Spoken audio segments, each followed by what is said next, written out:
বন্ধুসকল আমি আমাৰ কষ্টৰে উপাৰ্জন কৰা পইচা বেংকত ৰাখোঁ কিন্তু এবাৰ ভাবি চাওকচোন কাইলৈ যদি সেই বেংকটো কিবা কাৰণত বন্ধ হৈ যায় বা বেংক্ৰাপ্ট হৈ যায় তেতিয়া আমাৰ পইচাবোৰৰ কি হ'ব অত্যন্ত চিন্তাৰ বিষয় এইটো ৰ'ব ভয় নাখাব ইয়াৰ উপায় কৈ আছো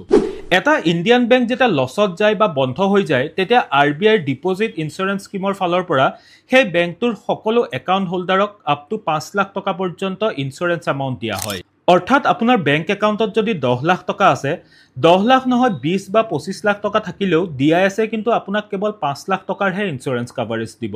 ফৰ এক্সাম্পল আপোনাৰ বেংক একাউণ্টত যদি 4.5 লাখ টকা আছে তেতিয়াহ'লে আপোনাৰ কোনো টেনচন নাই আপুনি আপোনাৰ গোটেইখিনি টকা ঘূৰাই পাব কিন্তু আপোনাৰ বেংক একাউণ্টত যদি 12 লাখ টকা আছে তেতিয়া ডিআইএছে কিন্তু আপোনাক কেৱল 5 লাখ টকাহে ঘূৰাই দিব বাকি 7 লাখ টকা আৰু আপুনি ঘূৰাই নাপায় নহয়নে এইটো এটা ভয়ংকৰ কথা